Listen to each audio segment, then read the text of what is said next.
to see and hear us for the next 2 minutes, and I'm Okay. going to share the live video Okay.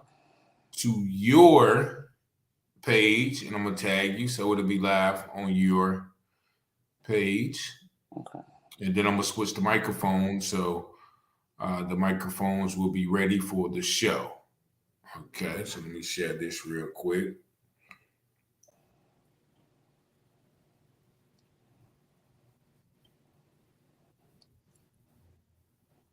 Okay. So I just shared it to you, and welcome to all of our YouTube and Facebook Live viewers. The radio show will be starting in just 1 minute. So I'm going to go ahead and switch the microphone so you won't be able to hear me until the show starts.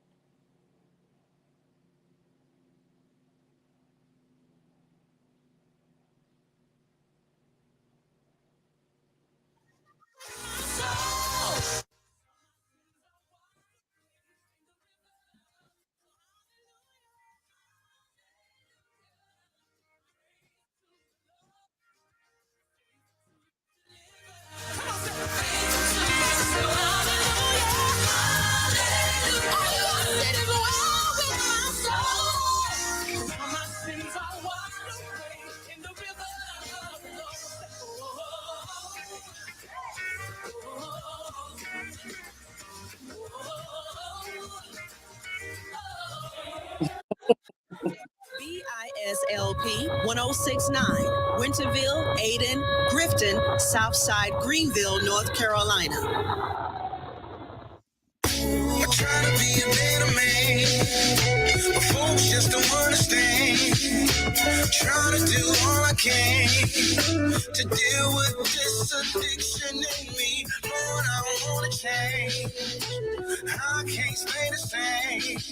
But the sins that in my vein, it's trying its best just to kill me. Yes, good evening, ladies and gentlemen. Welcome to another episode of the UTurn Show right here on Awesome Radio 106.9 FM here in Greenville, North Carolina. And I am your host, Richard Taylor. And blessed and thankful to God for, allowing us to bring you another episode of a testimony that will hopefully show God's goodness and mercy. But first of all, if you haven't been to our website, go to our website, www.wbisawesomeradio.org, to download all of our apps on Alexa, Google Play, and the Apple Store. And also, this is an interactive show. So we do have the live call-in number at 252-756-2008. So feel free to call in if you want to impart anything on the show to our guest. And we have a very special guest today, very excited to have on the UTurn Show, our special guest, Nicole. How you doing today? I'm good. Good evening, everyone. Good evening, good evening, good evening. We're going to get right into it. Nicole is the author of one book and currently writing another one. So we're going to get a little bit of insight on that book. The title of the first book is called The Suffering. Now, why did you name that book The Suffering? I named the book, well, it started off another name, but as I began to type the book up, the Lord gave me the name to the book. And I named it The Suffering because I, as a Christian, when I first was a Christian, I didn't realize that there was so much suffering that you had to go through. So for me, it's a little bit about my falls, my mistakes, questioning God, during the way a lot.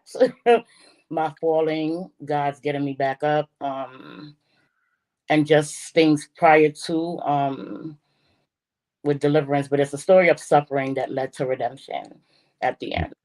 Suffering. So what was that original title? I don't think you told me that original title. Original title was I'm an Overcomer. Okay. Yeah. Okay. And so that book, is sort of like a testimony, but I like to start off from the beginning. Where were you born at? I'm from the United States. I'm from New York, Queens. Queens. Okay. Queens. That's Nas and Mobb Deep. I think that's Queensbridge. So how was your life growing up in New York? I've had a few guests on the show from New York, and everybody has a different story. So how was your life? Family life, childhood life, neighborhood life. How was it growing up in New York? um, childhood. Well, my childhood as a whole with my cousins is different sections of my childhood. But Uh-huh. my cousins and things that was good. We grew up in a household with a full family, aunts, uncles, things, grandmother, mother, the father. There was a lot of things that happened in our household. I believe that one of the things I wrote in my book where the rejection with me, I believe, started. Uh, Mm-hmm. and even as a kid, me and my sister were in the basement, and my cousin would, sleep in a room upstairs, and we always were playing together in the basement. And one of the things that has stayed with me even till now is, one of my aunts would come downstairs. She said, "Didn't I tell you I don't want you downstairs playing with them?" And I would always question, like, well, what's wrong with us? And that was the beginning of rejection with me. We saw some arguments. So at points, the family was good, but later on, when I believe like the matriarch of the family passed, you begin to see different fights. And as you get older, some things I think as you get older in general, some things that you pass off, you begin to see, as you get older, you begin to see um, certain things that affected you as an adult. Mm-hmm. So a lot of the rejection. What was it between I guess like the two? Because I mean, when you said cousins, I assumed that she was your mother's sibling's child, right? Yes. Hmm. And so was there like a rift between your mother and the person who said that, or? At the time, I can't say a yes. There's a lot of things that happened that up until this day, I don't know, the reason why they had so much rifts and I don't believe it's hatred, but discord between them. Okay. I just believe it's a lot of unfixed things that happen that, a lot of people say they don't take it out on the kids, but they do, and I think, yeah, some of that is what happened. All right. And then you told me some at your childhood you did go to church, right? Yeah, I went to a And Catholic. you went to a Catholic church. Now, Yeah. how was it going to a Catholic church? I think I've been to a Catholic church one time in my life. So how was it? And mostly I think of Catholic church as, white people, no offense to anybody Caucasian who's listening to this broadcast, but that's what mostly I see. So how was it? Like, was it a black Catholic church or? It was black. I mean, we went to church basically like I went to school. You know what I mean? We went to school because it was just the ordinary. You know what I'm saying? What you did during the week, not because I had a relationship, not because I knew God. Just went to church because my grandmother got us dressed on Sundays, put on pretty dresses, and we went to church. Hmm. When I went to church, definitely didn't have a relationship with God. I would go in, we would literally be in the church eating chicken in the back, throwing the bones in the back of the pew, drinking. I believe we went to church because I would see my friends and things like that when I went to church. Yeah, that's basically that's how my church days was, just having fun and having being a little kid, around friends, and that was the most exciting part of going to church. I didn't like going to church, but I knew I would see my friends. So I think we have something similar to that. So going up in your teenage years, how was your breaking away from family, or the family traditions, and establishing your own identity?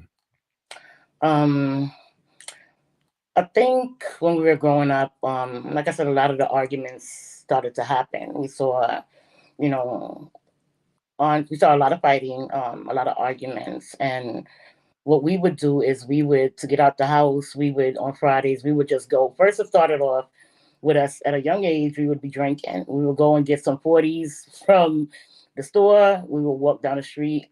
It was like six of us getting drunk. We would walk as far as we could. We would ride our bikes and um, just to get out the house. We would get, when I tell you drunk. So Just at what age though? Because I know I did the same thing at a young age. What I say approximately what age? 15, 16. Okay. Yeah, we started to go out because the fights got a little bit, we saw, like I said, aunts, our grandmother passed, and things just got a little bit worse. So we would go outside. Then we started to party. That was you and your cousins, your siblings, Yeah, what? me and my cousins. At this time, my sister had already left. So it was just me and my cousins, and it was maybe about 6 of us, guys and girls. Yeah. Okay. So yeah, we just go outside just to get out the house and get away, and then from there it led to us partying. Um, we call it dance hall because we're originally from the West Indies. So Okay. um, when we used to go to parties, we met up with another couple of girls, and I'm still close with them. You know what I mean? But we met up with some other females, but we initially was in dance hall hard, like hard, winning trophies for dancing in dance hall hard. Okay. hmm So y'all was a party crowd for a little bit or a long time. How long did that partying phase last? Um, I think maybe 9 to 10 years. Yeah. hmm Okay. So you was in the party scene hard now. You mentioned drinking, like, and I've been, very, very vocal about, habits of drinking and drugs use. Was there ever any time that, drinking and thing or anything like that got bad or unmanageable? Yeah, I got it's to get drunk. It started off with I started with beer because that's what I could get at my age. Mhm. Went to Hennessy because we had a little spot that we could just go up the block. You didn't need no ID. You could pay $5 and get you a bottle of Hennessy. Um, Okay. and then after that, that's later on. I began to smoke weed, and I began to smoke weed severely. Like I would go through like a plastic bag, of weed a day. It was Oh, bad. wow. And so what in hindsight, what do you think that made you to develop those habits? um, it's a lot in between. Literally, I think for me, the smoking. Because later on, after I had met my ex-husband in the party scene, we were friends before that. We used to go to school together, but we ended up meeting, and when I met him, I started to smoke. And when it really got bad, I believe, is because I don't know if you want me to jump so far. Yeah, let's jump right into it. Okay, so yeah, when I met my ex husband, he met me in the dance hall scene. Just like in school before that, but I started to smoke weed. I think even before him, I was smoking weed. But when it really got severe is when, because we ended up getting married, How and how long after y'all met did you get married? we were together for maybe 6 years. We were together for a long. Well, that's a nice little time to get to know somebody, I guess. Yeah, we were together for 6 years, and then we were initially together all together for like 13 years. Um, Okay. but the relationship between me and him, at first this was my best friend. I was like, this is the person I'm gonna get old with. In my head, I wasn't saved at the time. Um, and initially, when we did get married, abuse started, like physical abuse. First, it started off with like more mental abuse. And when I was pregnant with my daughter, this is the first time he had ever hit me. I was pregnant with my daughter, and I remember we got into a riff one day. It was an argument, and the next thing you know, we're arguing, and I just felt him kick me in my back, and I was laying on the floor. At that time, I didn't know I was pregnant. So I don't know if you want me to go through that whole story, but Yeah, so he kicked you in the back while you was pregnant. yes, kicked me in the back while I was pregnant. So what did you think then? What went through your head? The thing was, I didn't know I was pregnant. It's when I had ended up, the same girls I was partying with, I ended up going to their house one day when I left there, because me and my mother at that time, we were arguing really bad. Wasn't living with my mom. I had left to live with my ex-husband. So we Mhm. were living together for a while, and then I had become pregnant. At the time, like I said, when he kicked me, when he first hit me, I didn't know. So I went over to my girlfriend's house and I was just sleeping all the time. So they was just like, why are you sleeping so much? And I'm just like, I don't know. They was like, you better go take a pregnancy test. In my head, I'm like, I'm not pregnant. You know what I mean? Uh-huh. Went to the store, dollar store, got me a little pregnancy test, and it said positive. And I called and I told, first person I told was my mother. And I called my mother and I was really scared to call her. So I said, Ma, you know, she said, no, I remember her saying, she was like, I said, I gotta tell you something. And she was like, well, you got something, you pregnant?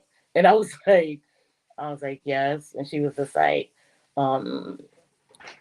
basically she's like, that's your business. You know what I mean?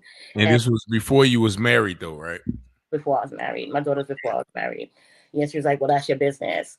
So then I started to cry and I called my ex-husband and I told him I was pregnant and he was like, okay, one of my girlfriends called. She said, well, your at the time boyfriend, he's like, your boyfriend over here partying and he wasn't partying with me, you know what I mean? Excited or whatever. So then one day he came to the house and I was laying on the floor. My girlfriends was like, they was really standing with me. And one day I was just laying on the floor and he came in the house and he was like, why are you laying on the floor? Ended up going back to the house, going back to live with him, long story short. I'm gonna cut along some pieces. So okay. I ended up, after when I was pregnant, we got back together after that.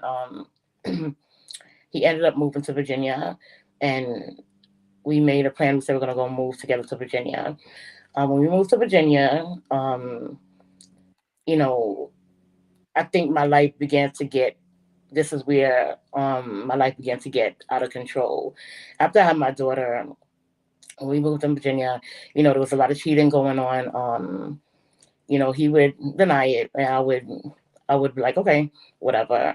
So long cutting again, we continued to fight, to argue. And I remember one day I was like, I just need to go back home. I need to go, not to go home to live. By this time we had gotten married, so I'm just go home and spend some time in New York. And I remember we used to have a West Indian parade in Brooklyn. And when I went to the parade, I got dressed up because I wasn't even dressed up. I wasn't taking care of myself. I just was whatever.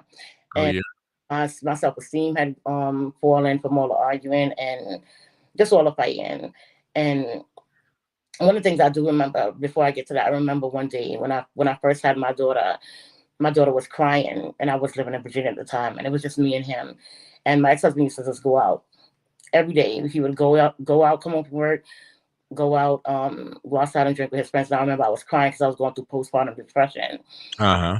And to him, I said, could you just hold Mia for a little bit? I said, could you just hold her for a little bit? I said, because I couldn't stop crying.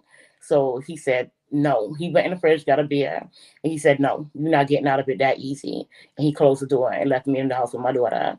And I called my mother and I was like, Ma, I said, Mia, keep crying. She just kept crying. And my mother was like, Nicole, put the baby safe and, just go and breathe. Put her safe, make sure she can breathe, make sure there's no clothes around her. And he left me upstairs, just to go through with my daughter. So after that, he really wasn't, helping me with my daughter. It was my mother. My mother, at this time, she became the person to help me with my daughter. Okay, so y'all kind of reconciled then because yeah, at one point you said y'all was arguing. Yeah. So, and after that, I ended up, after maybe, I'll say 3 years, I got pregnant again. And when I got pregnant with my son, I'm a type 1 diabetic, so I will get really sick. Like my blood sugar will keep dropping to the point one day my blood sugar was 18. You know what I mean? And I remember when I was pregnant with my son, one day I was having a seizure. And while I was having a seizure, in between my seizures, I remember him raising his hand to hit me because he didn't know. And my mother was on my mother call. And he was just like, while my mother's on the phone, he was like, he's cursing, but he's saying, if you don't shut up, I'm going to slap you. But my mother can't hear what he's saying, but he's mouthing it to me. You know what I mean? And I was just like, Mom, he's going to hit me because I'm having a seizure. I'm like, he's going to hit me. You know what I mean? But he wanted to hit me during a seizure.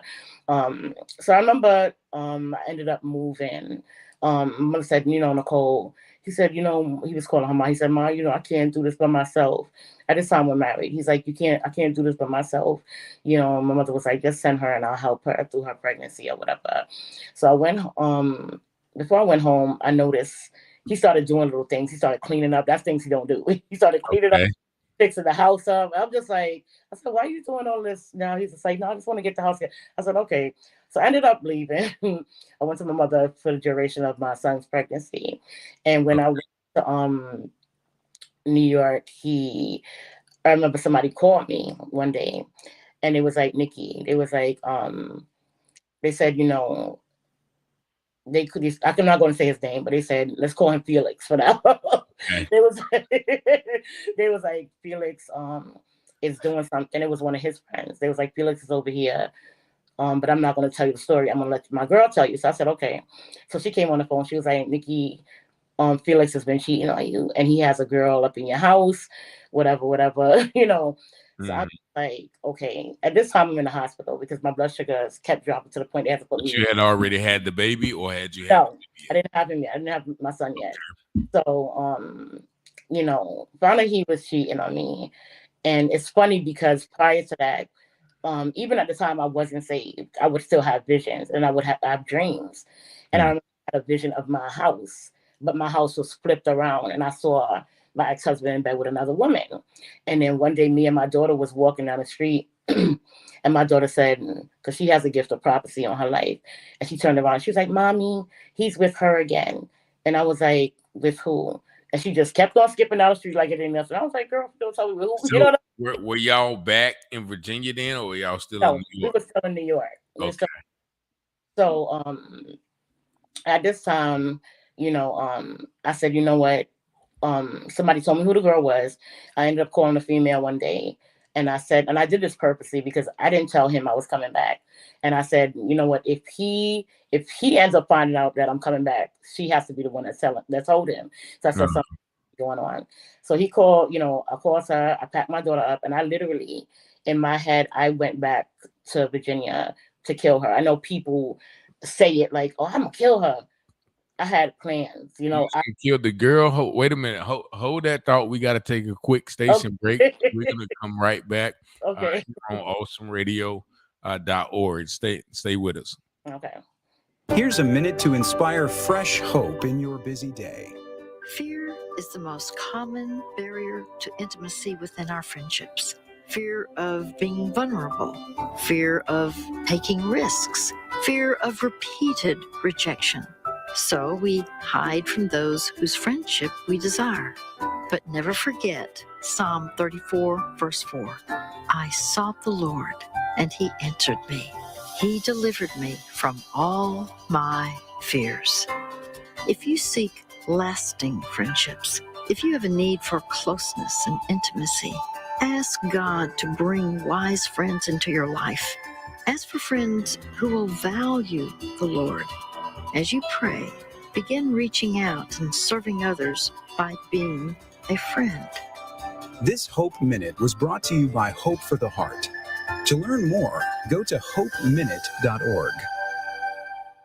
Are you a business or organization and you're looking for a few good people to join your work staff team? Are you now hiring? Need help? Want it now? Be listed and get noticed in our Awesome Radio on-air classifieds. Post your now hiring job descriptions on our website and have it announced here on this radio station and get your positions filled. Sign up today at WBISAwesomeRadio.org or contact us by phone 252-756-3137. People are looking for jobs. Let us help you find those people. Get your now hiring, need help, want it now announcements listed in our Awesome Radio on-air classifieds. Visit our website to learn more, WBISAwesomeRadio.org, or contact us by phone 252-756-3137.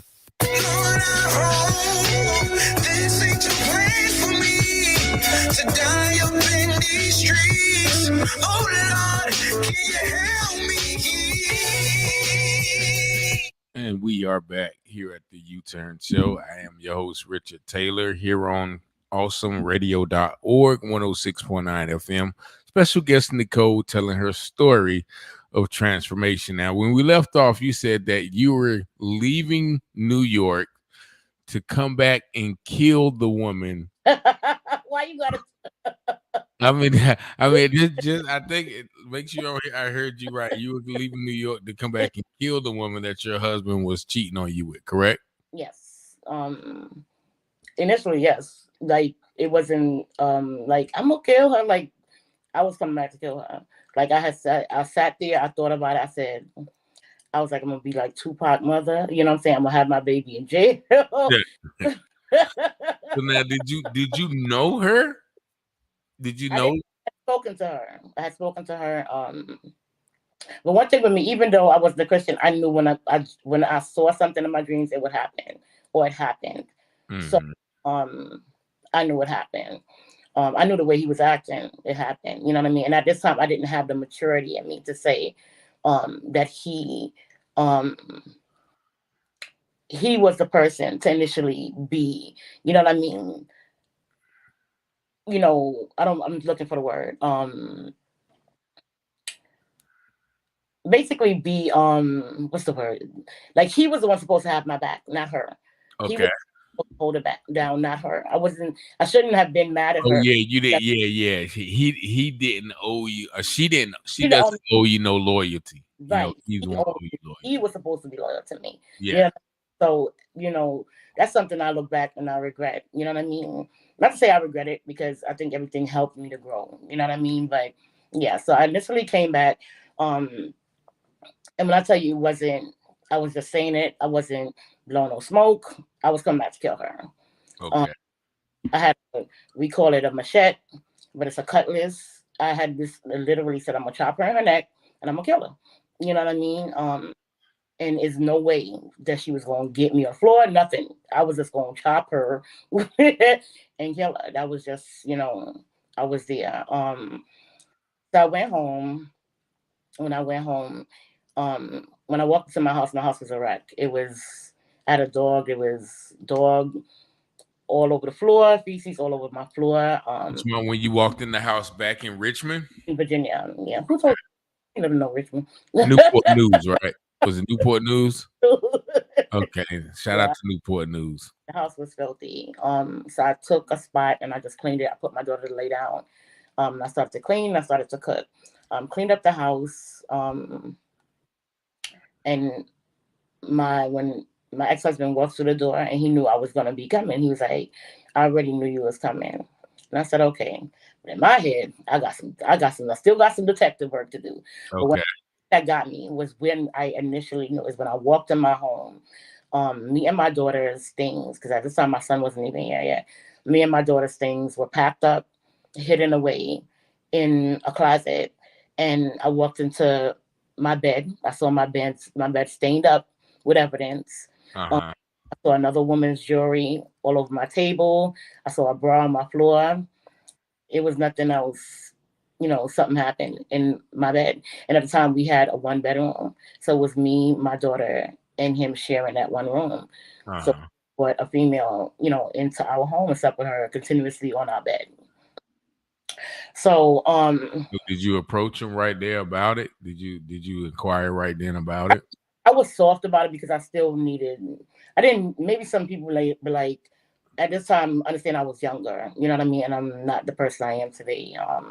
So yes, I said, what is that in the bed? I said, you know, he said something like food. I was like all over the bed, you know what I'm saying? So I approached him. After a while, he ended up, I'm gonna skip a lot over the fighting, even when I was pregnant. We began to fight more. One day he took up a bottle and threw while I was pregnant with my son. Threw a bottle. One day the girl came to the house and she had a conversation with me and she was just like, and I knew it had happened. She said, Nick, I went to her, I said, I'm gonna ask you one time. I said, did you and my husband sleep together? I said, because I need you to tell me before I have this baby. I said, because after I have this baby, I'm gonna kill you. You know what I mean? Told the lady that to her face? Yes. Okay.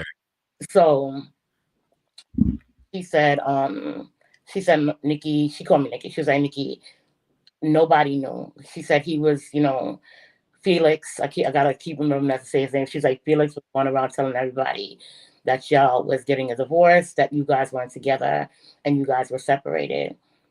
And I said, to say what? And she said, I said, did anything happen?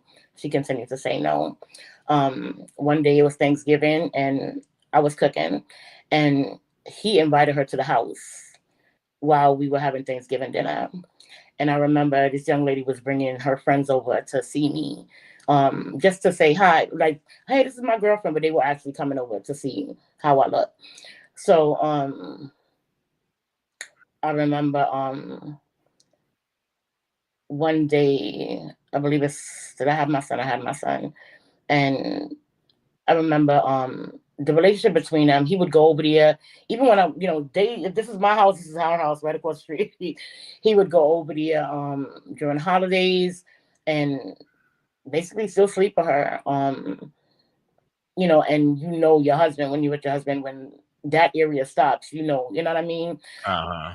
Like, regardless if we argued in the past, So I was just like, okay. So one day he came in the house. He had left. I'm assuming they would go up and meet up at spots. So he left her house and came home. I said, there's something going on with you and her. And he said, yes, Nikki, yes, something happened. Okay. Something he admitted to it happening. I remember, after that, I had lost, during my pregnancy with my son, I had lost weight. I had lost over 40 pounds with my son. So I went from like let's say 80 to like maybe 150. My son was a preemie. He came out very skinny. And I remember even when I was having my son, we was in the room. This is, he wasn't there for my daughter's birth, but he was there for my son's. And I remember, we were in there and he was calling on his friends while I was having, about to have my son. And he was just like, y'all should come up here and see the baby, talking on the phone. And I'm calling who? Calling his friends. Okay. Calling his friends, telling them to come up to see the baby, to see my son. And I said to him, I said, could you just for the moment, like put the phone out so we could, have this moment with our family? And he was like, if you don't shut up, I'll leave you in here by yourself. So I ended up having my son. After I had my son, when I was pregnant, when I was pregnant with my son and I was going through everything with him at the time, one day I remember laying on the bed while I was pregnant with my son. And I sat there on the bed and I'm just like, I said, you know what? I'm going to just take overdose on my medication. And I was like, and when I'm asleep, I'm going to just, I think this is when God really started to talk to me. I was like, in my head, I'm just like, is it a sin? I said, God, if I kill myself, I said, please save my baby, and I said, because the abuse at this time had gotten bad. He was still, when we were together, it was more mental abuse than physical abuse when I was pregnant with my son. But I remember sitting on the bed and I said, God, I said, because at that time I went to church, but I didn't have a relationship, nor did I, so I was just like, God, if you're real, I pray that you will, save my baby. And if I die, you know what I mean? I didn't even realize that hell was hell. The hell I know now. You know what I mean? Okay. So at that time, I really didn't care. You know what I mean? I wanted my son to live, but I didn't want to live any longer. Because I tell you, I was in the hospital. I was calling my ex-husband. He wouldn't answer the phone. He was hanging up the phone. Couldn't get him my entire pregnancy. His mother, even at one point, his mother said to me, she's like, listen, she said, Nicole, if he doesn't want to be here, I'll help you. She's like, if he's not going to help you, this is, and my son, we're married at this point. You know what I mean? I wanted my husband to be with me through, going through this. I had went through my first pregnancy with my daughter together, by myself. And then I'm just like, I have to go through this again by myself. You know what I mean? So I'm just like, so either way, skip past all of that. Okay. Hold on. Wait a minute. We got to take our last station break. We're going to come right back. Hold that thought. Okay. Because, we definitely want to finish that and get into the transition. But stay with us right here on 106.9 FM, Awesome Radio. Partial funding for this program is brought to you by Mitchell's Memorial Funeral Home, 2423 E Winter Village Drive, Winterville, 252-917-4420 or 252-702-1880. Mitchell's Memorial Funeral Home is a sacred trust servicing Eastern North Carolina and is here to serve you and your family with care and dignity. 252-917-4420 or 252-702-1880. The funeral home manager is Mr. Donovan Phillips. Mitchell's, a long-standing name in the community. Thank you, Mitchell's Memorial Funeral Home of Winterville, for your support.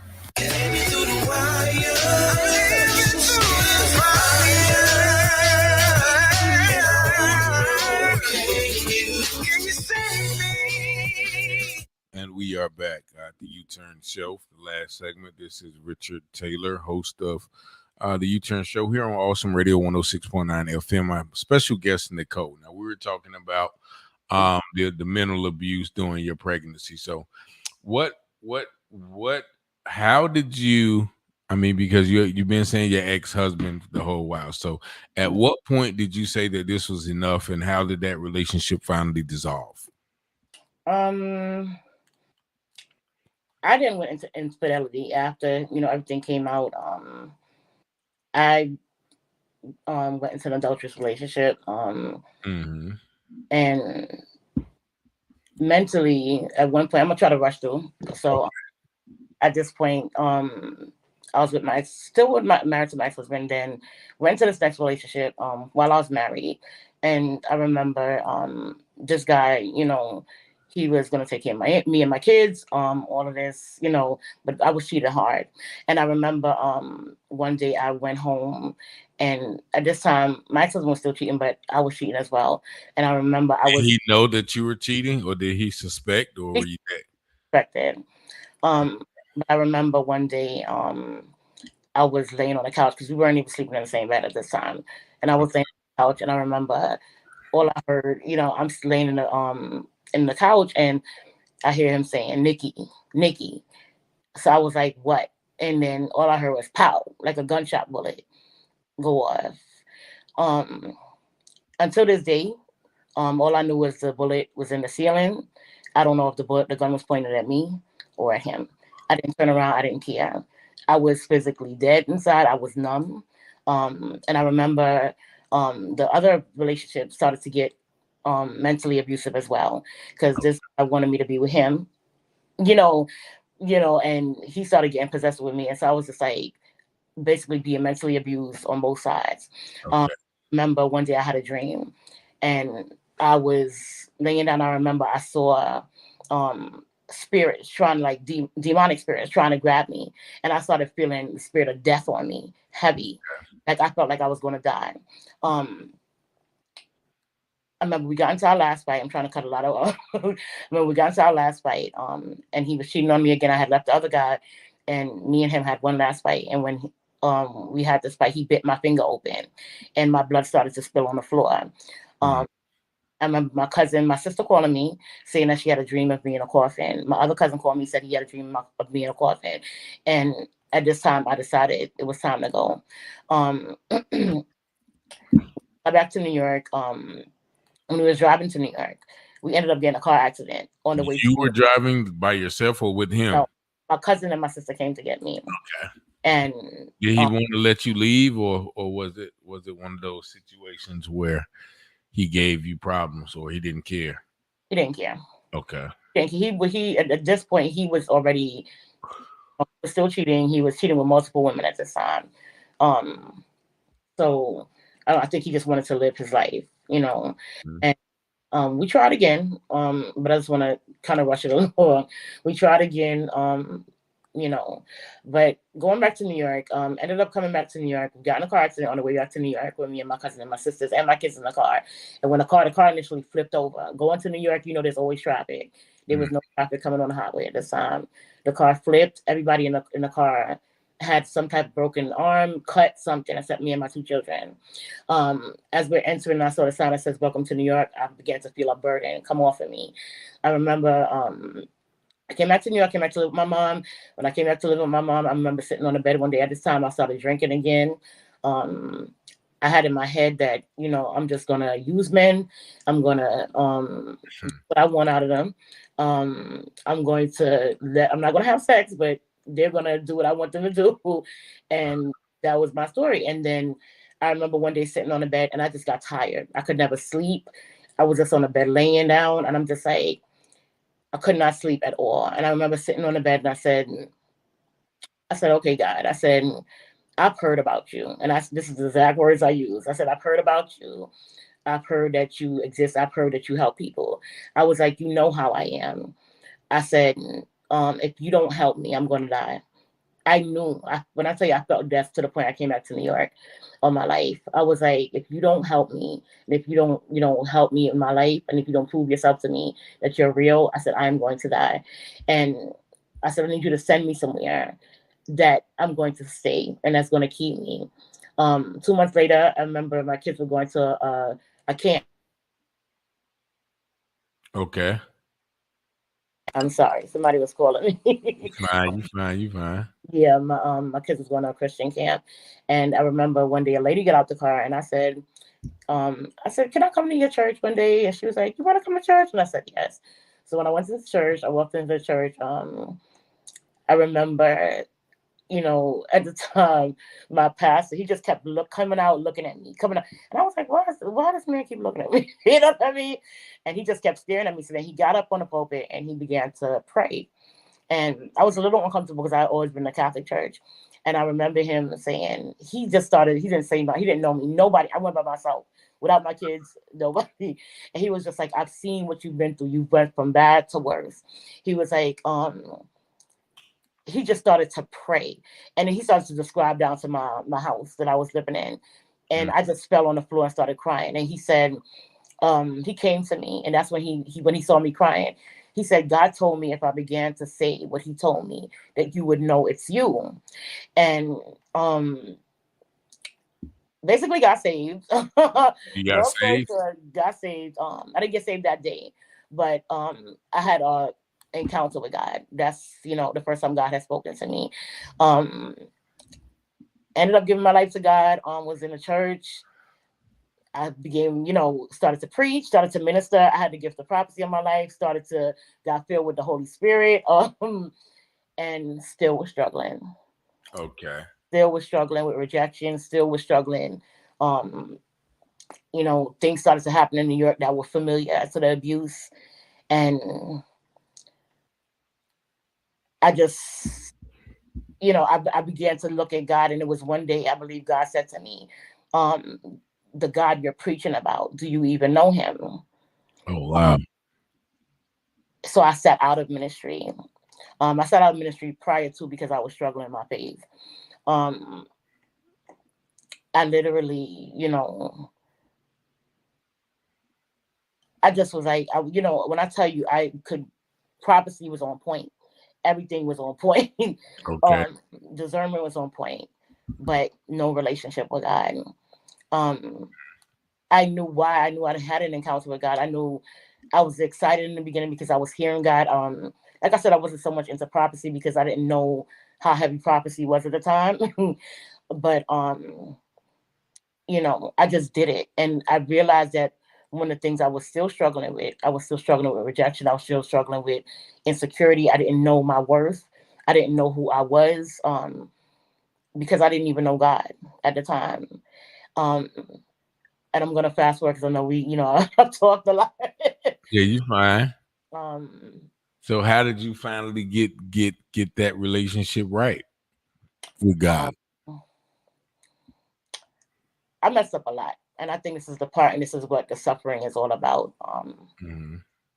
Is that it wasn't just about the abuse. It wasn't about the rejection. It wasn't about all of that. It was that at first, even after getting saved, that I didn't know anything about being delivered from something.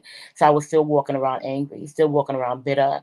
People when I tell you, people praying for me, praying for me, saying you're called to do this, you're called, you know what I mean? You're called to this, you're called to this. And I knew what they were saying was right. But I'm just like, I was so angry inside. I was so bitter. It wasn't just, it was family rejection from family. I just was like, I hear you. You know what I'm saying? Everybody kept, and it would get on my nerves after a while because everybody would say, God is calling you. God wants you. God wants you. And I'm just like, well, what does God want from me? You know what I'm saying? I don't have nothing to offer. I was still struggling with, I didn't know who I was, still feeling like God was as a man. And I remember, I believe what changed, and this is what the second book goes into, is my mother passing. So I'm not gonna get too deep in that, but Your mother passed? huh? You said your mother passed? Yeah, my mother passed away 3 years ago. And it really dealt with, God had told me to come and leave New York. And he sent me where I am now. And when he sent me here, me and my mother, the relationship got abusive again. And when I got here, I was just like, all right, God. I said, I'm cutting everybody off. It's just me and my kids. I'm going to come. I'm going to heal myself. I'm going to heal my children. I said, because the Bible says parents not to provoke their children towards wrath. And the Holy Spirit was like, the word of God says to honor our mother and the father. I said, God, I know, but the Bible also says not to provoke. He said, Nicole. He said, I know that the Bible says not to provoke your children towards wrath. He said, but my word still stands. You are still to honor your mother. At this time, I didn't know my mom was sick. And God began, when I tell you so beautifully, to restore. It was like any other time we had tried. God began to restore, but my mother began to change when I began to change. When I first got here, I couldn't hear God the way I used to. Everything was like it was on shutdown. No prophecy, no nothing. I was just couldn't hear. I knew when my prayers was hitting the roof. I felt like my prayer was just falling up to the sky and falling back on the floor. And I came here and I was angry and I was like, God, because God sent me here. He gave me a vision, showed me exactly where to go. And I said, God, you sent me here. And you sent me here, you're not talking to me, you're not saying nothing to me, you're not speaking to me. So what did you send me here to fail? You know what I mean?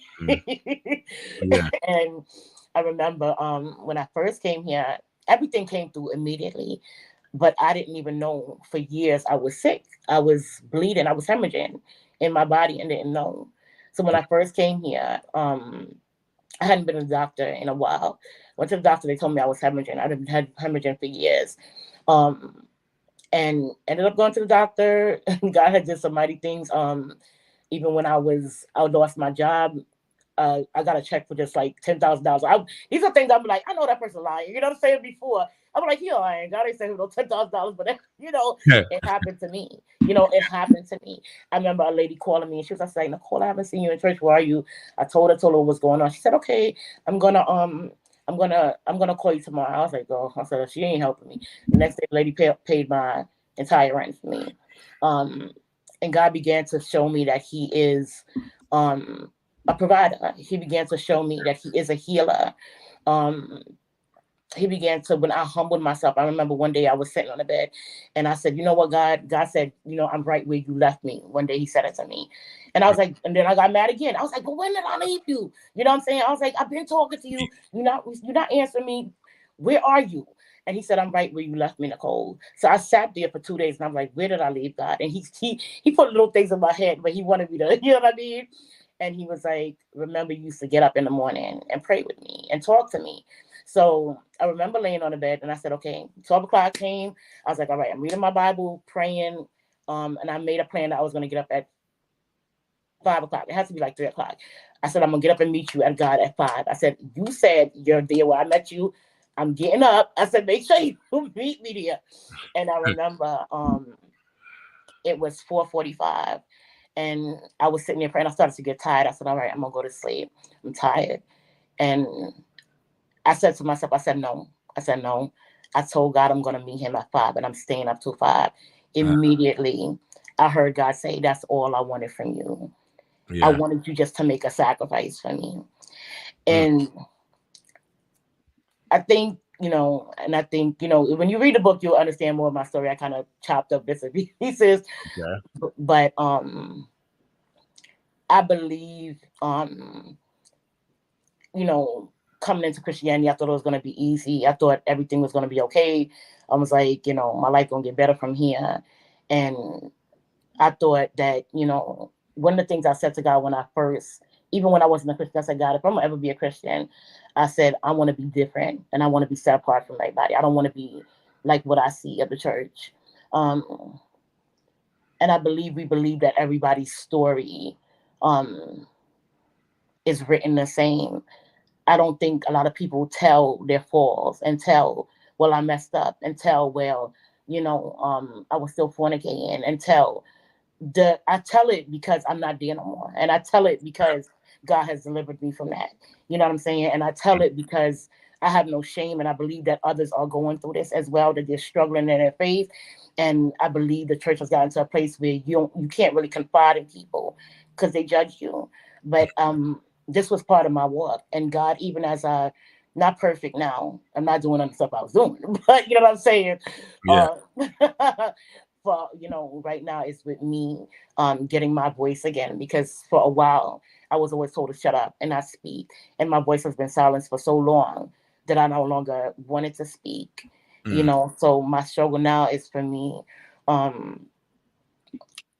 to give God my yes with my voice, because that's what he called me to do, is to minister. So but it's a story that when when everybody forgot me, when everybody judged me, when everybody rejected me, God has proven himself to always have held me up and stood with me. And even when I thought like God could never forgive me, he's just like, I forgive you, not forgive yourself. So, the suffering is a part of, the story is mainly about the suffering, but the ending is to show you that no matter how much you fall, God died for your sins, the story of redemption, you know what I mean? And he bought you with a price. So, yes. So where do you see yourself at, going forward? I am right now. I write. That's one thing with me along the way. I wrote a lot, so I'm going through to see things that God told me to do. Even with this book was sitting there for a year, and God just was like, "Come on, like get the book out." You know what I mean? Okay. And then he told me a second book, so I'm just like, okay. Right now, I minister to other women. Funny enough, I minister to a lot of women that have gone through abuse, that have gone through rejection. And what do you tell them? Like, what if considering who's somebody who's listened to this broadcast and heard you speak, what would you tell a woman who was going through everything that you mentioned that you went through during this broadcast? One of the things I think I said, because when other women would, when people would talk to me and say, I'm here now, and and they're telling me their story, and God can do this and God can do that, I'd be like, you've been past it. You know what I'm saying? I'm going through it right now. And I would, I'd be like, you don't understand. I would tell you, number one, I think one of the things that made me leave is because I realized that I had loved my ex-husband more than I loved myself at the time. Okay.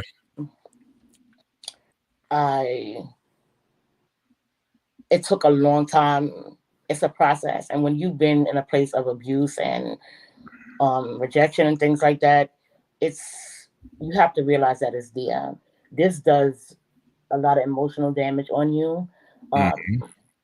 When you have kids, I didn't even realize. I think that's one of the things God used to change me too, because I was, while being very aggressive with my children, I was very angry. You know what I mean? I believe in speaking to people. I don't believe in speaking to everyone. I believe in praying and asking God to send the right people. Thank God that exactly in my time of me being unsaved, that he sent me what I asked for. He sent me a minister to help me through that portion of my life. He sent me people to love me. And even when he sent that, it still wasn't enough. And funny enough to say it wasn't enough, but I can tell you my true healing came when I really said I've had enough. When I got tired of going through, when I got tired of being bitter, when I thought I was hurting my children and I was basically hurting everybody and was bitter. And I said, God, I don't want to be like this. And I began to see, people from my family that they were bitter. And I was like, I don't want to be that to my kids. Even when my mother, I love my mother, and we went through what we went through. I can't sit up here and say because my mother's gone. You Right. know, what happened, happened.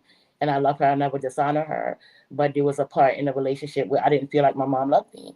You know what I'm saying? So I made a say in my head that I said, I'm going to be to my children what I feel like I never got. So God began to restore love where I felt unloved. But there was still a lot of healing that had to be done. A lot over, I say like 8 years, 9 years of healing that I had to go through, and I'm still going through right now. Okay, so the healing has never stopped. We're gonna because we got about 20 more seconds on the radio. So we're gonna say goodbye to our guest, Nicole, on the radio station. We may keep it live for a little bit on social media, but we certainly thank our radio listening audience for tuning in. Once again, this has been another broadcast of the UTurn Show here on 106.9 FM, awesomeradio.com. Make sure that you guys tune in next week. Be blessed. Lord, I need you to tell me where you want me to go.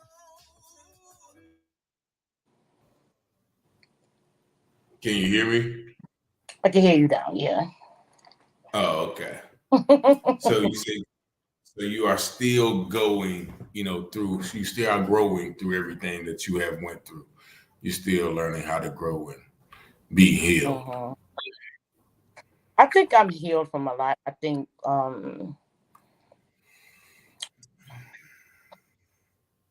want to word it carefully. There's a lot God has delivered me from and healed me from. One of the things that I noticed that He gave me a true gift in is the gift of love. Like, Okay. I will love the unlovable. I love people that people turn their backs on. I have a love for people. And through me being beaten down and hurt, it taught me how to love. You know what I mean? So, but there's, I noticed it when I started dating my fiance. I noticed that I had a little bit of trust issues, and I still sometimes will keep myself to myself. You know what I mean? So, I know that's a calling, of the prophetic also, that you're sometimes alone, but I feel like it's even deeper than that, um, I like to be by myself. You know Yeah. what I mean? Yeah. Yeah. Yeah, I'm like that in a lot of ways. Sometimes when you by Mm, yourself, you be able to commune, as David said, I commune with God on my own bed. Sometimes mhm. you be by yourself to really hear Right. God. So don't take that as a bad thing. Take that as Yeah. a good thing, because sometimes Mm, when you're around people, you start picking up their spirits or their mindsets or their issue or right. their, for lack of a better word, demons or whatever. So Mm, don't ever think that that's a bad thing. mm, mm. But I certainly thank you for tuning in and giving us your testimony. And pretty sure we're going to have you on again once we get the book out. Is there anything else that you might want to leave our listening audience, whoever watches this video later? Um, I would tell you, for me, I thought at one point in my life, I said, okay, God, this is my life. Like, it ain't gonna get better. You know what I'm saying? This is how it's Mm-hmm. gonna be. I accept that. Um, God does not want us to live in chaos. He doesn't want us to live in hurt. And when I tell you, when God tells you something, He will not lie to you. Um, Continue to fight. Continue to fight. That's all I can tell you. I'm a fighter. Continue to fight. Continue to trust God, even when it seems like God is quiet in your life. Trust me. Sometimes He hides. Right now is just a time when God is silent. I'm just like, all right, God. I said, I was like, all right. I know you gonna come again. So you know what I mean. I know you hear me. So continue Yeah. to see God in the midst of His quietness. Um, I know it's easy for people to say, and and you may think it is easy for me to say right now, but I was that person saying, "Oh, you can talk now because you're out of it." I'm still not completely. God is still pulling me out of it. He's still growing me. But the most hardest part of my life, I can tell you, when I look back now, I can honestly laugh I honestly have joy. And I've learned that in the midst of all my trials, I've learned how to overcome some things, because I feel like God he's shown me, he's always stood with me in the worst.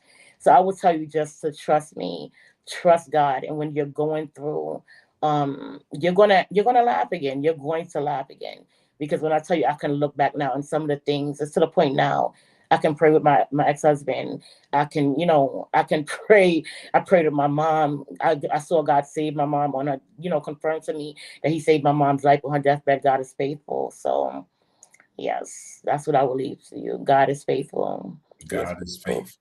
Yes. Definitely, we're going to keep that in mind for our listening audience. I thank y'all for tuning in again. And we'll be right back with you next week. And we're going to have Nicole Jarvis back on the show once we get that book. Thank you. And, you have a blessed evening.